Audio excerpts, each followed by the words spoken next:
Welcome to the EE-371 Electromagnetic Field Theory class. I'm Dr. Arbab Abdurrahim from the Faculty of Electrical Engineering. So, just a quick overview of what we have discussed so far and what we will discuss in this class. So, so far we have discussed the electric field theory. So in the beginning of the course we said that first we will develop the concept of the field, that what do we mean by the field itself, and I am very hopeful that now you have a clear concept of what do we mean by the field. Then we started discussing the first part of the course, that is the electric field, and now we will discuss the magnetic field. In today's lecture we will start chapter number 7, that is the steady magnetic field.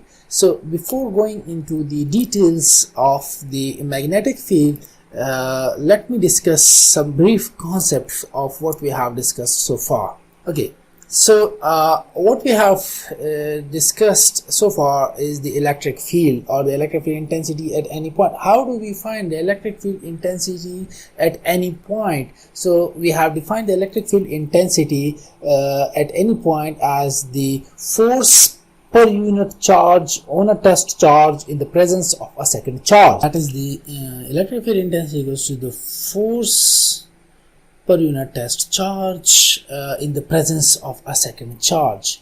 Now these fields possess no real basis. For the measurement purposes, what we do is we consider that these source charges generate a field. So we have a field around these source charges. How we measure this field?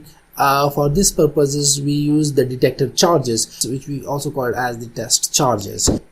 So this problem can be discussed in two ways. First you have to determine, or first you have to define the electric field intensity, which we have done before, that we define the electric field intensity, and then the effect of this field on other charges was discussed later on. So similarly, following the same procedure, we will first define the magnetic field itself, that what do we mean by the magnetic field, and then we will observe the effect of this field on the other sources, magnetic field sources, which we have done in the case of the electric field also. That first we will define the magnetic field, and the effect of this field on the other magnetic field sources we will discuss later on in the next chapter. Similarly, as we have seen in the discussion regarding the electric field intensity or the electric field, what we do is initially we consider if this is the source, and this is the point of observation, or the point where you want to determine the effect of this field. So in between the source and the point of interest, what we do, we consider the free space. So this is what we have done in the case of the electric field intensity first, and later on we introduced some medium, like some conducting medium, some dielectric medium between the source and the point of interest. So similarly, we will first discuss the magnetic field using the free space conditions, and the effect of the materials we will discuss in the next chapter, inshallah. So before discussing the magnetic field intensity, let me tell you what are the sources of the magnetic field. So the sources of the magnetic field can be a permanent magnet, an electric field changing linearly with time, or a direct current. We will ignore the permanent magnetic field for the time. The time varying electric field generating the magnetic field we will discuss in the chapter number 9, inshallah. And so far we will focus our attention, or the discussion will be completely based on the magnetic field generated by the direct current. A DC current flowing through a filament generates a magnetic field. This is what we will focus on in this chapter number 7, that is the steady magnetic field. Precisely, we will focus on the magnetic field generated by a differential DC element in free space. So we will consider a differential or a very small element. By differential we mean a small DC current carrying conductor, and due to that differential element we will observe, if we have a differential element, we will observe the magnetic field at the point of interest due to this differential element carrying a DC current I.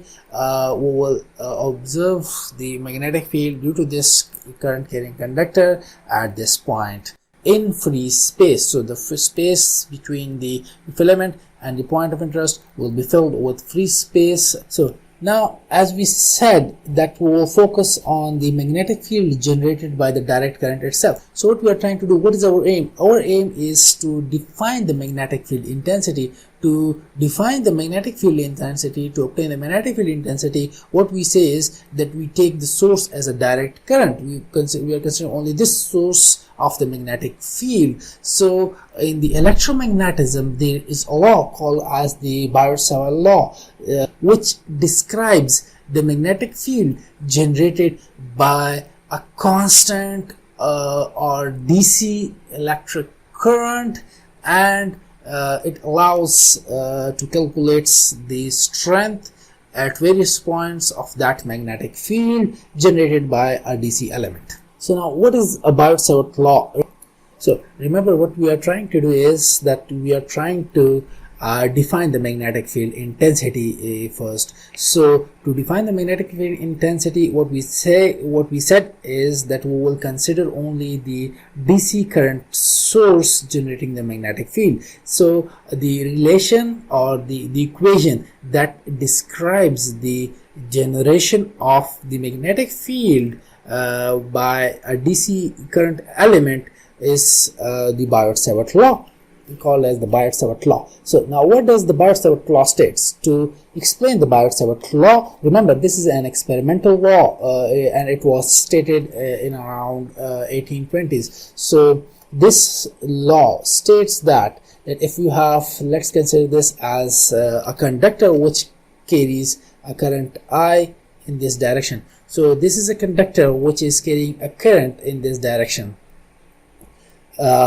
Now consider a small differential length of this conductor, a differential element, and we call this as dl. So this differential element, the current is passing in this through this differential element, and we want to observe the magnetic field. As we say, as the current passes through the conductor, it generates a magnetic field. So now, what will be the magnetic field due to the current passing through this differential element at this point P? This is what we want to discuss. So let's consider this differential element as point 1, and the point where you want to observe the field, call this as point 2.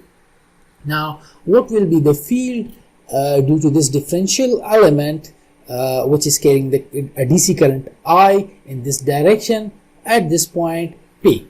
So this is what we want to compute. Now, as I said that this is an experimental law, the Biot-Savart observed that the magnetic field intensity, which we represent as the H, so the Biot-Savart law observes that the magnetic field intensity, or the differential magnetic field intensity, we are talking about the differential magnetic field intensity because we are taking a differential length. So the differential magnetic field intensity is proportional to the current that is flowing through this differential element. Similarly, this differential the magnetic field differential magnetic field intensity is proportional to the differential length, as well as this differential magnetic field intensity is inversely proportional to the square of the distance between this differential element and the point of the observation. So let's say the distance between the point P where you want to observe the magnetic field intensity due to this differential current carrying element is R. So what the Biot-Savart observed was that the magnetic field intensity is directly proportional to the current carried by this differential element, as well as directly proportional to the length of this element, and is inversely proportional to the square of the distance between the point of the observation, the point where you want to determine the magnetic field due to this differential element. Now, so there is another factor also. Another factor is that the magnetic field intensity is also proportional to the sine of the angle, between the differential element and the line connecting the point of observation and the source. So what does this mean? That this is directly proportional to the sine of the angle between the element and the line joining the point of observation and the source. What does this mean? This means that the magnetic field intensity is depending on the position of the observation also.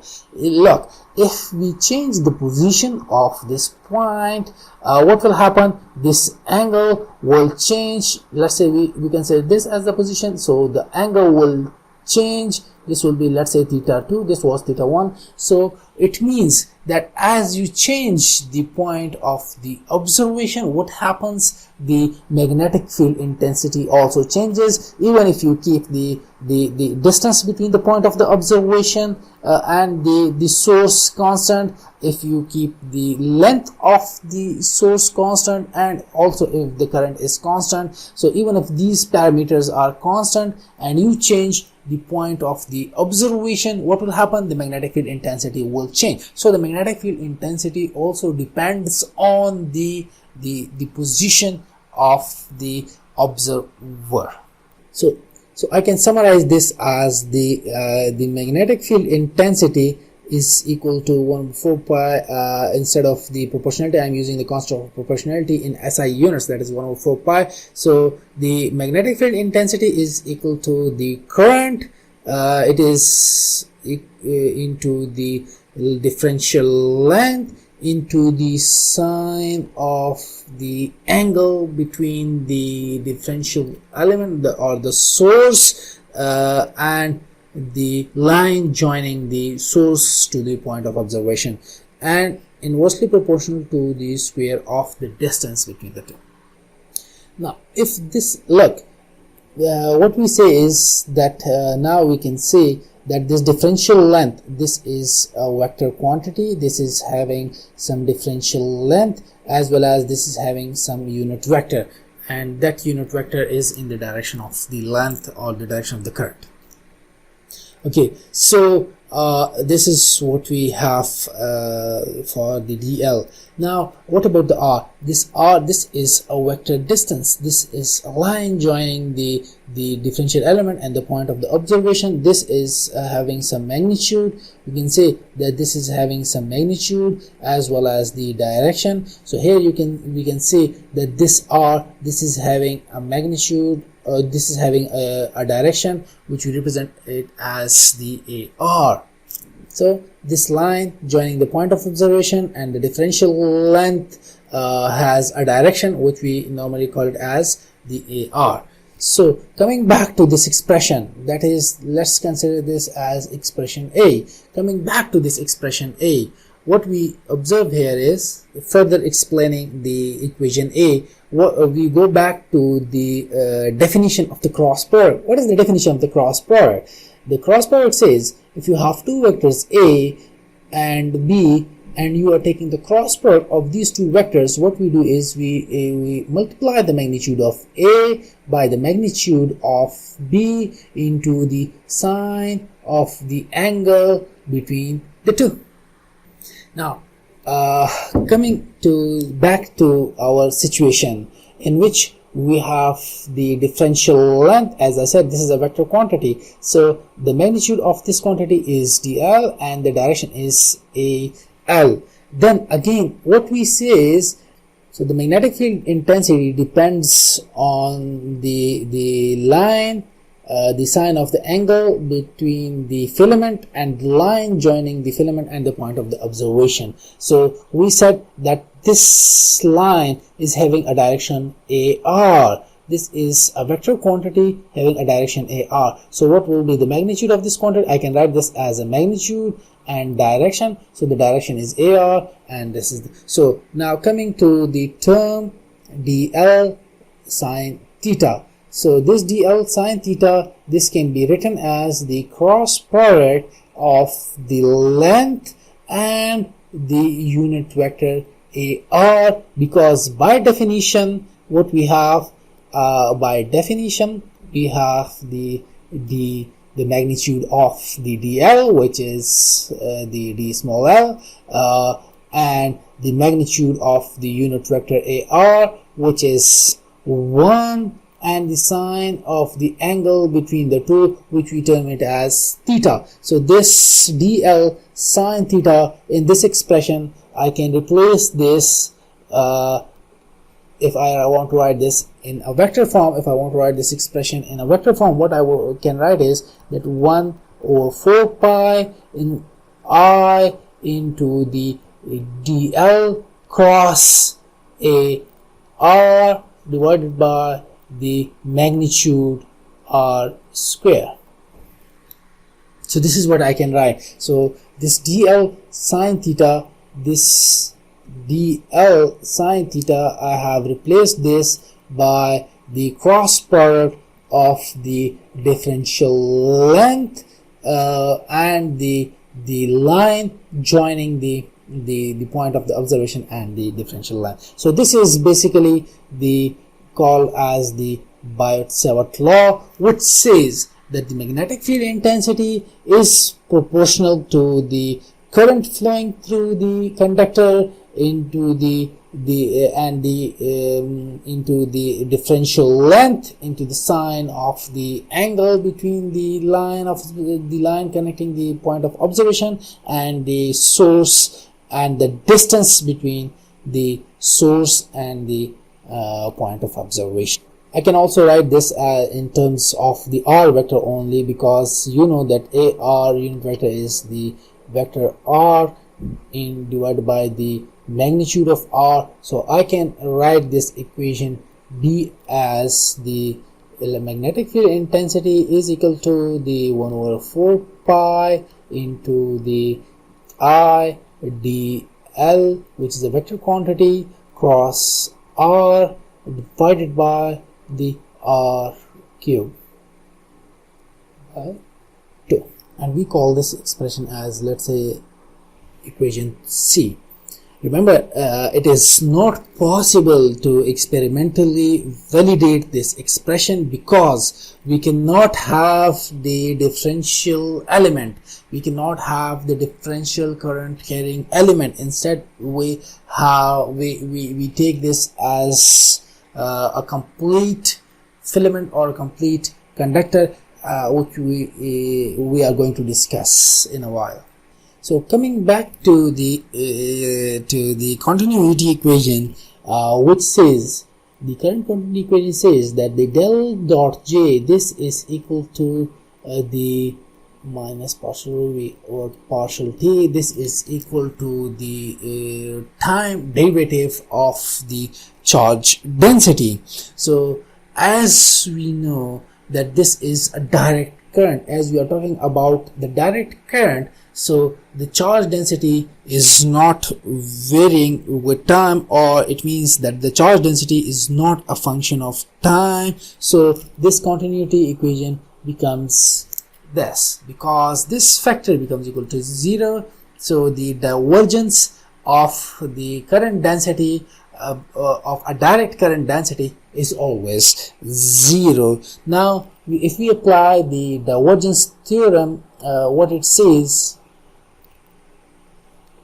that the J dot ds, this will also become equal to 0 because the current is a DC current, or the current is not a function of time. So this expression says that the total direct current passing through a closed surface is always 0, and this condition can be satisfied only if we consider a current flowing through a closed path. So as I said before, that the differential element is not possible. Isolating a differential element is not possible. So what we will do is that we will consider this closed path, this current through the closed path, as our source of the magnetic field instead of the differential element. So this current through a closed path will be considered as our differential, as the source of the magnetic field instead of the differential element. So what we can do is that the same expression we can write it as the I into dl cross AR by 4 pi R square. So what we have done, we have integrated as before. What was the expression? The expression was that the differential magnetic field intensity due to the differential length is equal to the 1 I dl cross AR into 4 pi R square. This is what we have said. Now if you want to obtain the total, you want to find the total magnetic field intensity at a point of observation, what you can do is that we cannot take this differential length as our source. Instead we will have to integrate this over the closed surface instead of this differential length. So this is how you will obtain the magnetic field intensity, or this is basically the definition of the magnetic field intensity given by the Biot-Savart law. Now to illustrate the application of the Biot-Savart law, we consider an infinitely long DC current carrying filament which is placed along the z-axis from minus infinity to plus infinity. That is, that this conductor is placed, this DC current element filament is placed along the z-axis, which extends from minus infinity to plus infinity in the z direction. So this cylindrical conductor is placed along the z-axis. Let us consider a point P on the y-axis.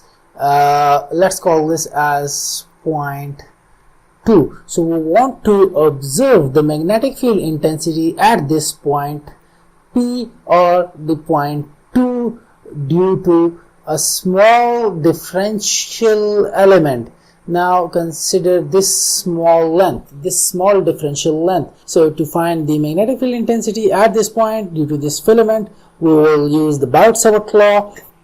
So first you have to locate this point. As this conductor is in the form of a cylinder, or we can say that the conductor is actually a negligible radius cylinder, so we will talk about the cylindrical coordinate system. In the cylindrical, if you talk about the cylindrical coordinate system, then to locate this point P, how would you locate this point P? The point P will be located, or will be given by the radial distance of this point from the z-axis, and this radial distance in the cylindrical coordinate system we represent as the rho, and the direction is also the arrow direction. So the radial distance, first you have to compute the radial distance of this point from the z-axis to locate this point. So let's consider the vector which represents the position vector of this point of observation is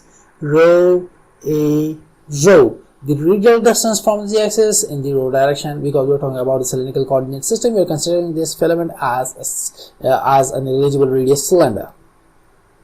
Then next you have to locate this filament.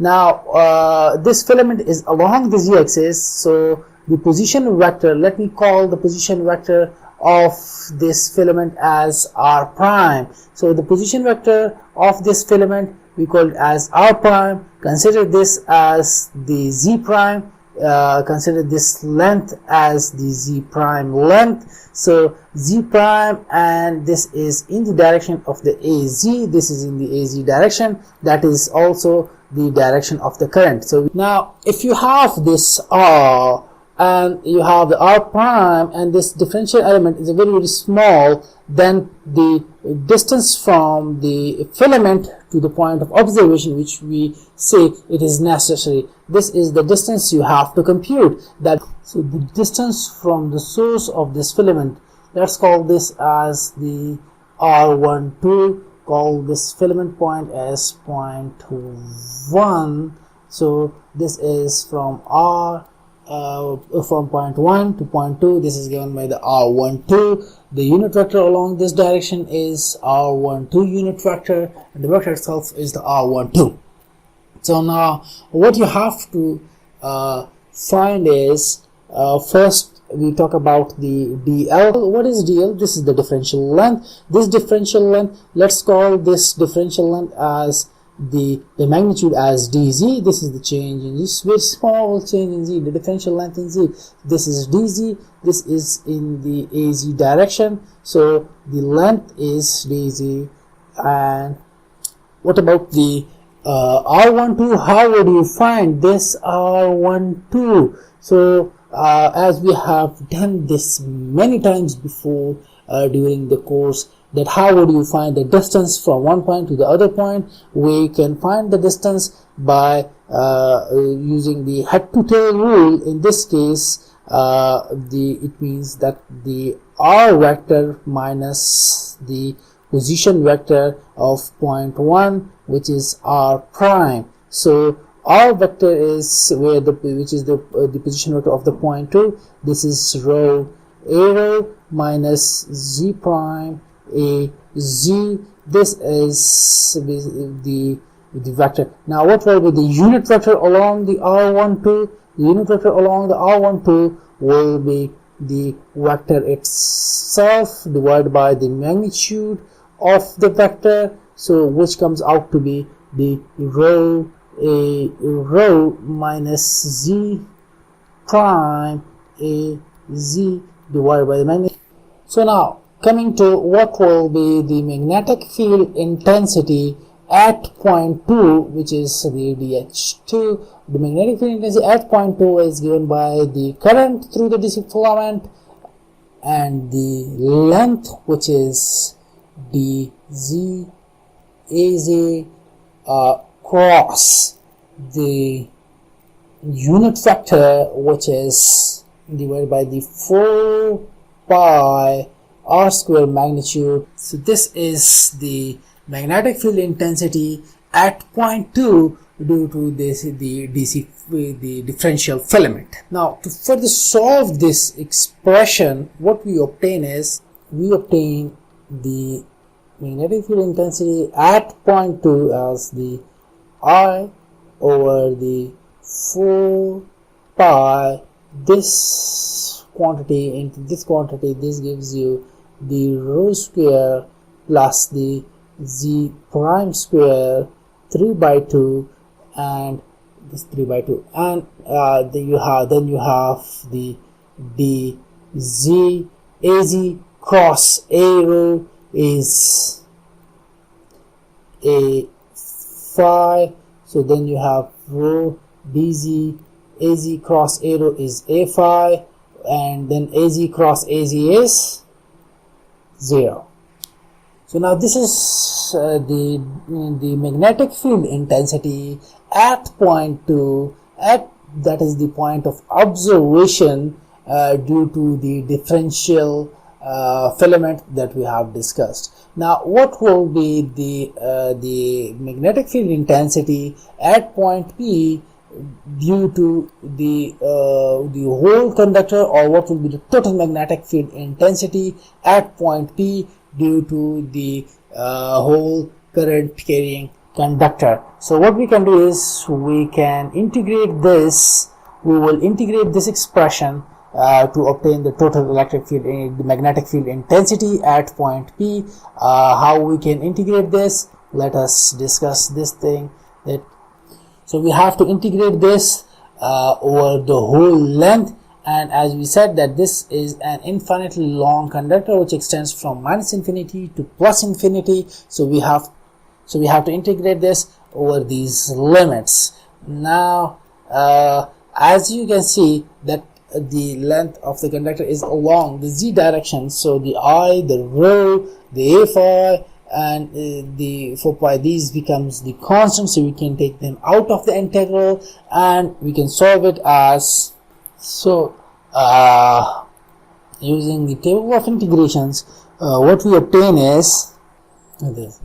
So then putting the limits, we obtain the magnetic field intensity at point 2 due to this infinitely long current carrying element as the I over the 2 pi rho a phi. Now this is an important expression that we have obtained, which is the magnetic field intensity at point P due to an infinitely long conductor which is placed along the z-axis. So here in this expression you can see that the magnetic field intensity is proportional to the current through the conductor, as well as it is the magnetic field intensity depends on the radial distance of the point of observation from the z-axis or from the axis of the filament. So this is the radial distance of the point of observation from the axis of the filament.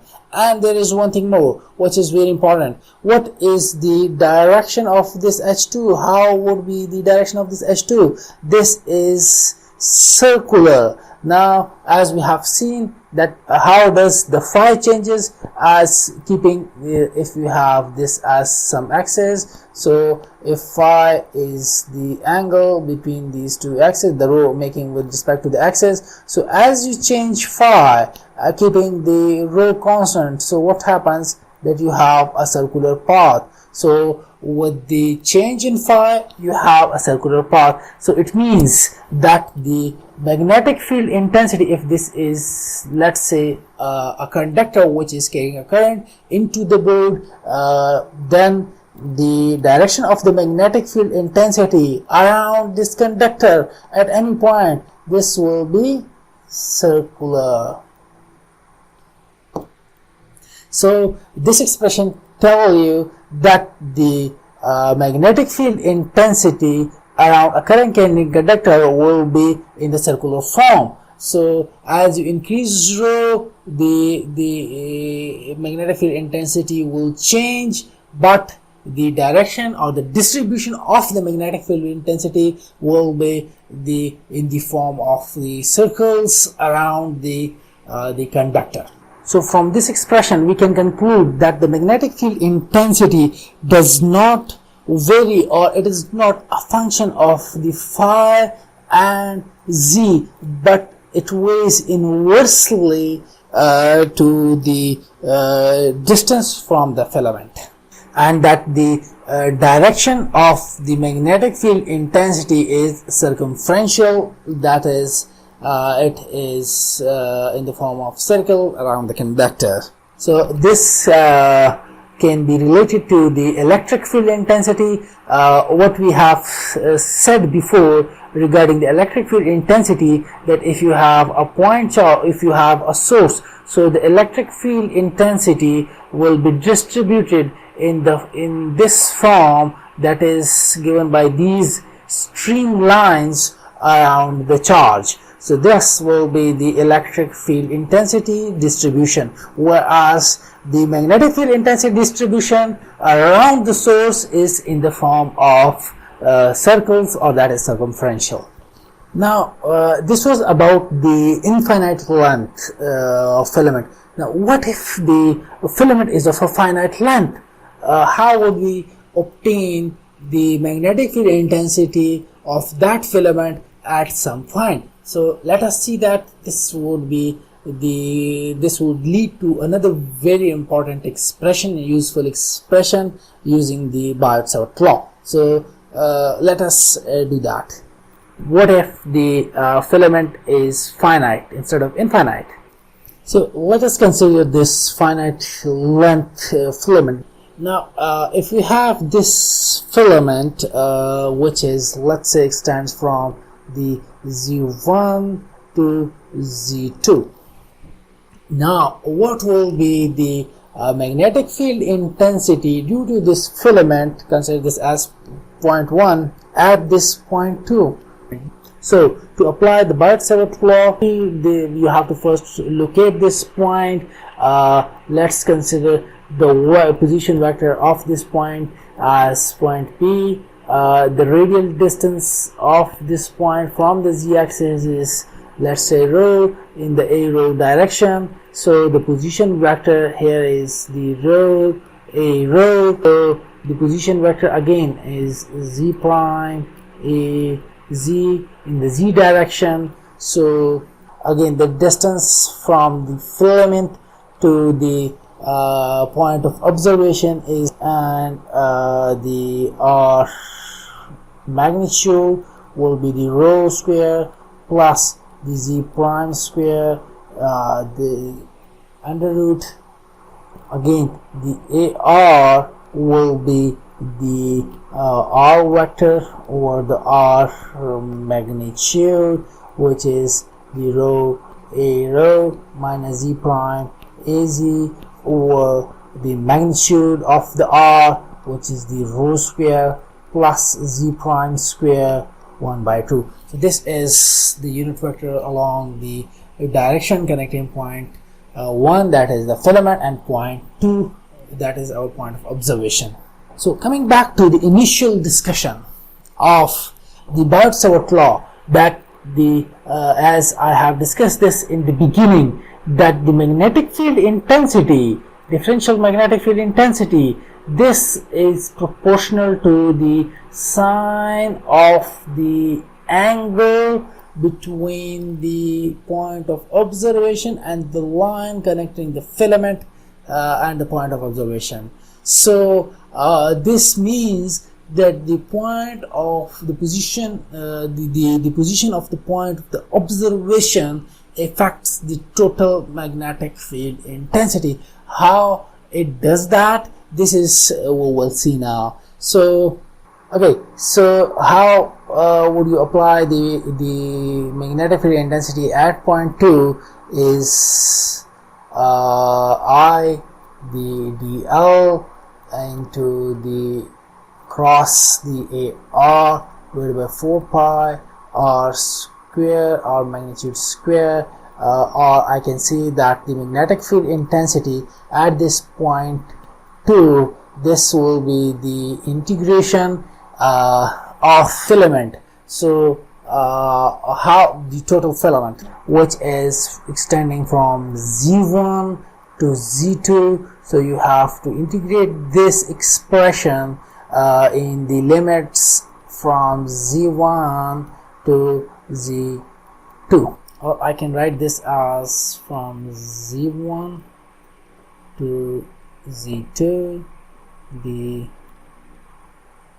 I dz az as this we consider this length, or we consider the length of the cylinder as the dz and az, across the ar, which is divided by the 4 pi, the r square is, so we obtain the expression I. Now the tricky thing is the limits z1 and z2. How do you solve this expression in these limits? So for this purpose we have to go back to our figure and to the point of the observation, and we have considered that the current is moving in the positive z direction, and we want to compute the magnetic field intensity at this point due to the DC current flowing through this filament. How we can do this? We have obtained this expression. And we have to solve this expression in the limit z1 and z2. So you have to find z1 and z2 to solve this expression.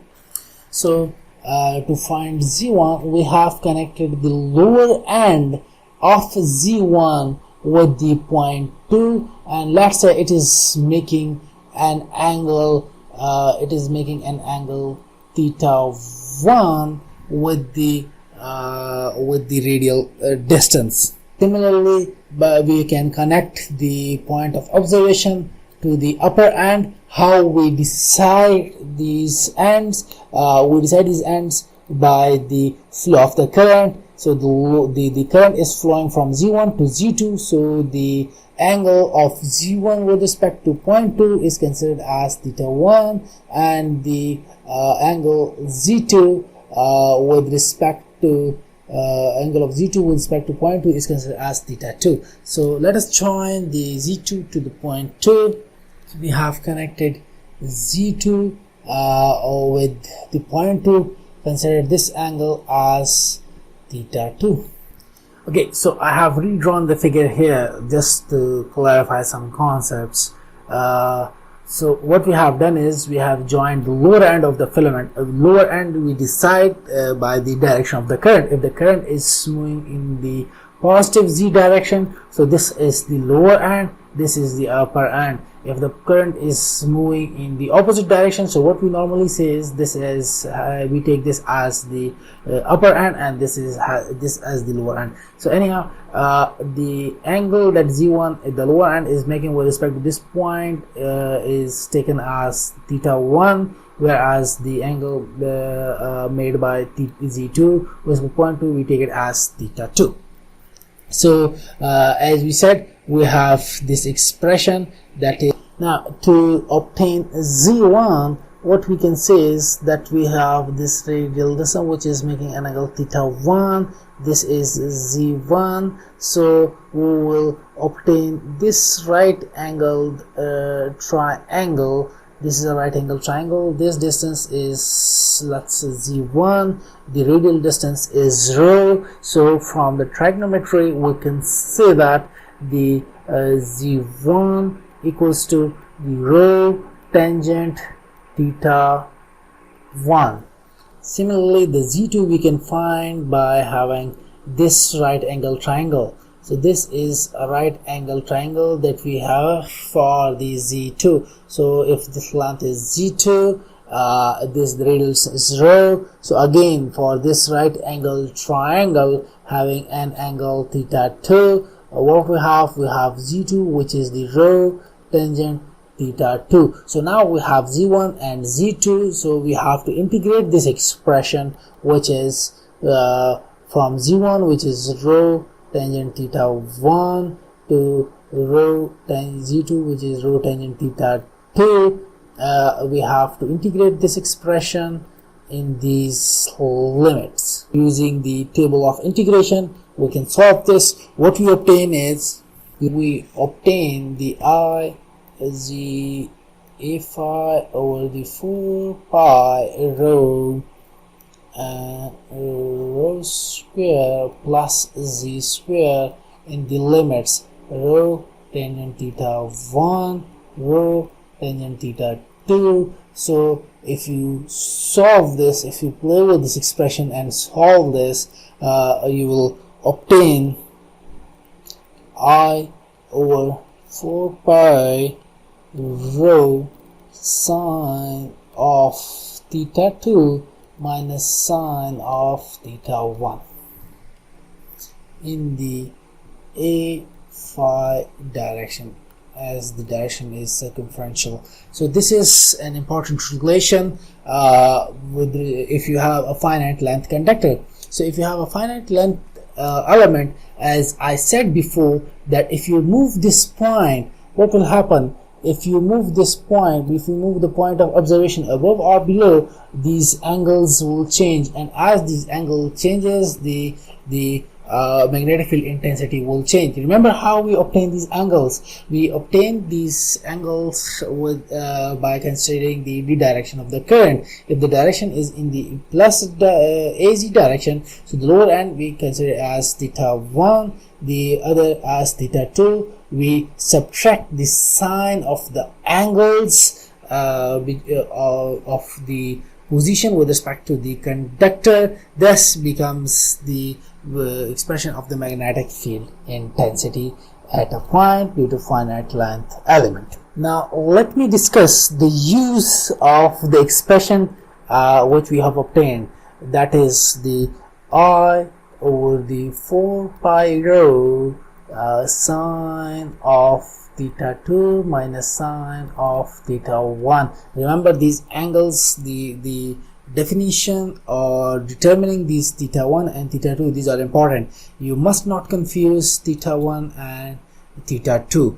How we call an angle as theta 1, how we call it as theta 2, this must be clear to you. So for the clarification purposes and to further elaborate the use of this expression, let's solve an example on this, which says, this example says that the current that it is directed from the infinity along the x-axis towards the origin, that is the current is coming from infinity. 8 amperes current is coming from infinity inwards towards the origin, and then this current flows outward towards infinity along the y-axis from the origin. This is the direction of the current from the origin to the infinity along the y direction, and it is coming inwards from infinity towards the origin along the x direction. So the filament is, it means that the filament is placed like this. It is coming from the infinity to the origin, and then this conductor is placed along the y direction. So this is a conductor, this is an infinitely long conductor in the x and in the y direction. Now what we are asked to find is that we have to find the magnetic field intensity. The question is, we have to find the magnetic field intensity at point 0.4, 0.3 and 0. So this point is in the xy plane, this point is somewhere in the xy plane, and we have to find the magnetic field intensity at this point due to this current conductor, which is infinite in x-axis, infinite in y-axis. The directions of the currents are also given, so you have to find the magnetic field intensity at this point. Now we can utilize this law that we have obtained here. We can utilize this expression here. So in this expression, the I is given to you. You have to find the radial distance in each case, and you have to find these angles. So for the simplification purposes, what we do is we first take only the conductor along the x-axis. So the conductor which is along the x-axis, we divide this conductor into two parts. One is along the x-axis, the other one is along the y-axis. So first we consider the magnetic field intensity at this point P only because of the conductor that is lying along the x-axis. So for this purpose, we know that the current along the x-axis is the 8 amperes. Okay, so the current is given to you, which is 8 amperes. Now what will be the radial distance? Look, the point is 0.4, 0.3 and 0. So there you have to, here you have to use your fields theory sense. Look, now what will be this radial distance?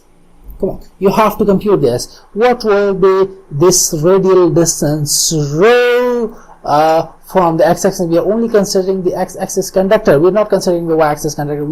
So far we are saying that there is no conductor along the y-axis. So what is the radial distance? Radial distance means what will be the perpendicular distance of this point from the axis of the conductor. And that is that you have to draw a perpendicular from this point. You have to draw a perpendicular from the point onto the x-axis, and that particular perpendicular is basically your y-axis, because your point is 0.2. The length of this side is 0.4, because this is at 0.4. The length of this side is 0.3. So it means that your conductor is placed like this. So this distance is basically 0.3 So this row is 0 point along the x direction. This is 0.3.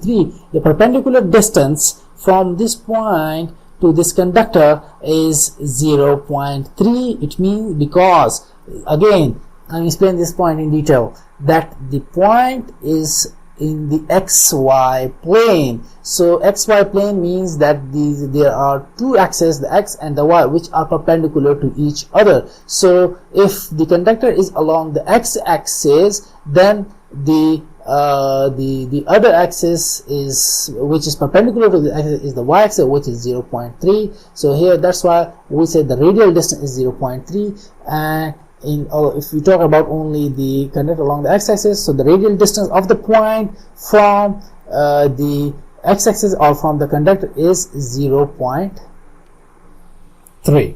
Okay, now what about the angles? How would you compute the angles? That what will be theta 1 and what will be theta 2? How would you compute these two angles? This is very simple. First of all, that you have to connect the both ends of the conductor to this point. One end of this conductor is at the origin, so I have connected the one end of this conductor, which is along the x-axis, to this point at P, and the other end is at, so we have said before also that so it means this is the upper end, because the direction of the current is in this direction. So this origin is your upper end, and the upper end is considered as the theta 2. So this is the angle theta 2 with respect to the radial line connecting the point of observation and the conductor. This is the upper end. How would you connect this point to the lower end of this conductor? Remember, where the lower end of this conductor lies? This lies at the infinity. So how much you have to rotate? You have to rotate about the 90 degrees. So this is the other end lies at infinity. So if the observer is standing here, I'm trying to explain this with an analogy. If the observer is standing at point P and you have to observe the other end of this conductor, how many degrees you have to move? You have to move 90 degrees to observe the other end. It means that the two ends will not meet, but anyhow we say that you have to move 90 degrees. So as I said, this radial line, this is along the y-axis, which is 90. This is theta 1, and theta 1 here in our case is 90 degrees. So how many degrees I have to rotate? I have to rotate counterclockwise, so that's why I call this as minus 90 degree. The counterclockwise rotation, we take it here in this case we take it as negative angles, and this is your theta 2. So now you have to compute theta 2. I hope it is easy for you to compute theta 2. Look, this is the radial distance, this is the hypotenuse, because this is making an angle 90 degree. This is an angle 90 degree because you are having a radial line. It means perpendicular line from this point to this point. This is 90 degrees. So theta 2 is basically the perpendicular. What is the perpendicular? This is now the perpendicular. The perpendicular, this is the angle theta 2. The perpendicular divided by the base. Tangent theta will be perpendicular by base 0.4 divided by 0.3, or in other words, theta 2 is tangent inverse 0.4 over 0.3, which comes out to be 53.1 degrees. 53.1 degrees. So now you just have to find the magnetic field intensity at point P due to the conductor lying along the x direction, as the current is 8 amperes, 4 pi, the radial distance is 0.3, and then you have the two angles, sine of theta 2, which is 53.1, minus the sine of theta 1, which is minus 90 degrees. So when you solve this, we will obtain the magnetic field intensity at this point, which comes out to be 3.818 amperes per meter. Now remember the unit of the magnetic field intensity. I did not explain this before, but it is self-explanatory. From here you can say the unit of the magnetic field intensity will be the current, that is the amperes, divided by the distance, which is the meters. So the unit of the magnetic field intensity is always amperes per meter. The magnetic field intensity at point P due to the conductor lying along the y-axis. So what will be the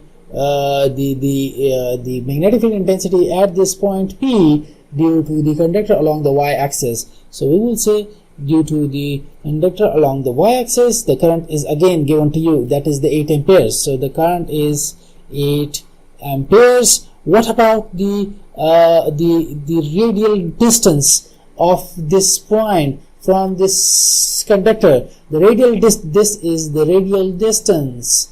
This is the radial distance of this point from this conductor, and this radial distance is, you can see, this is along the x-axis, which is 0.4. So what about the two angles, that is theta 1 and theta 2? So I hope that now you can compute theta 1 and theta 2 following the same procedure. Look, first you have to connect the one end of the conductor with the point, and then the other end. So if you talk about this end, what will be this end? Is this the upper end or the lower end?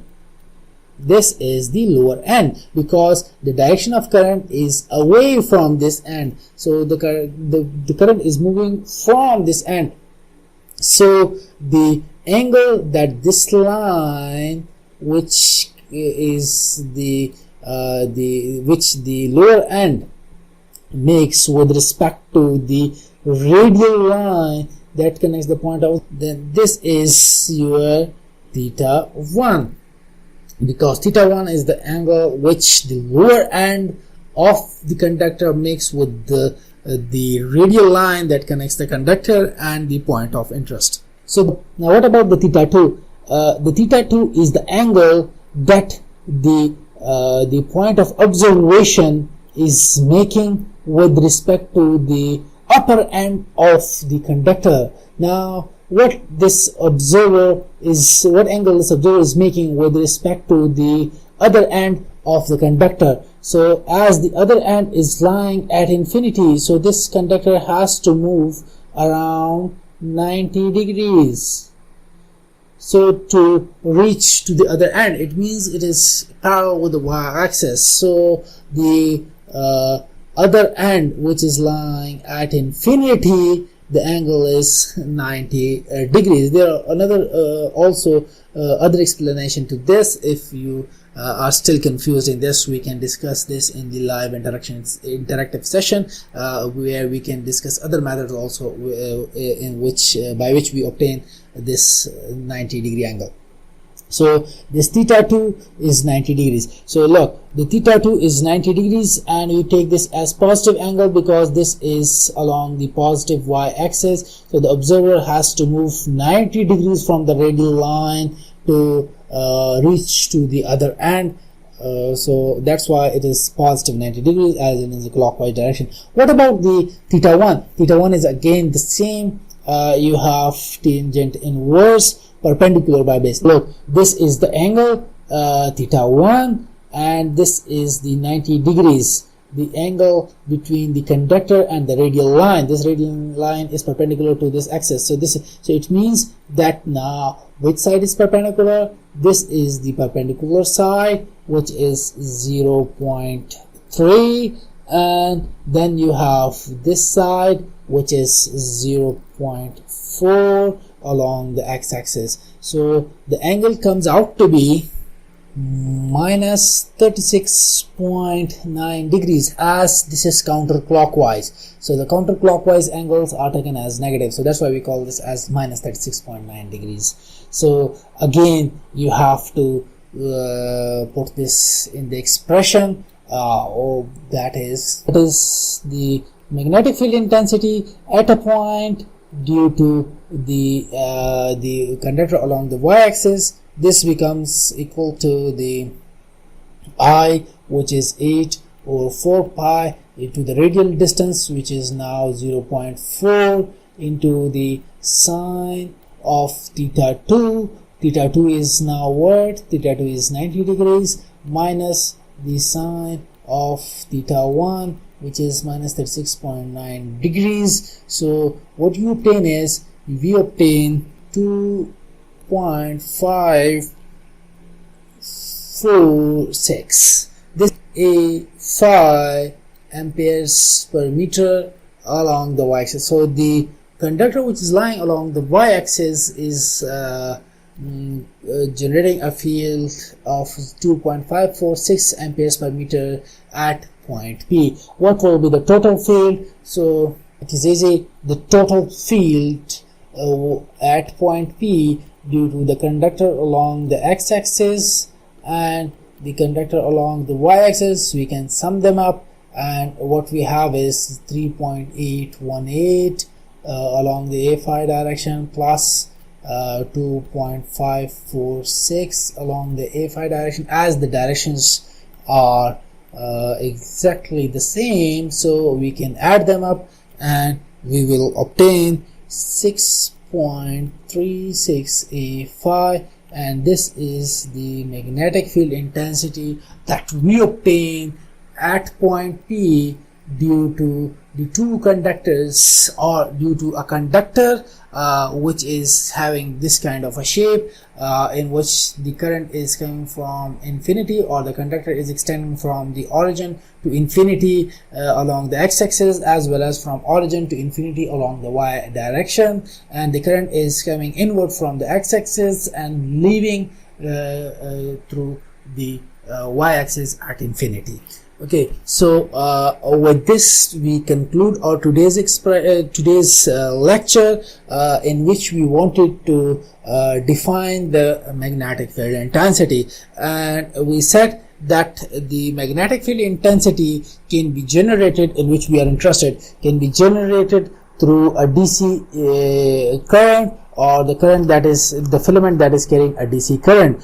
So then we said how we can define the magnetic field intensity. Then in the case of the DC current element, for this purpose we have a Biot-Savart law which says that the magnetic field intensity at any point due to the current carrying conductor is proportional to the current through the conductor through the differential length and the line connected and the sine of the angle between the line that connects the point of observation to the conductor, and is inversely proportional to the square of the distance from the between the point of observation and the source. So this is basically the definition of the magnetic field intensity. These are the parameters at which this magnetic field intensity depends. So I hope you understand and you get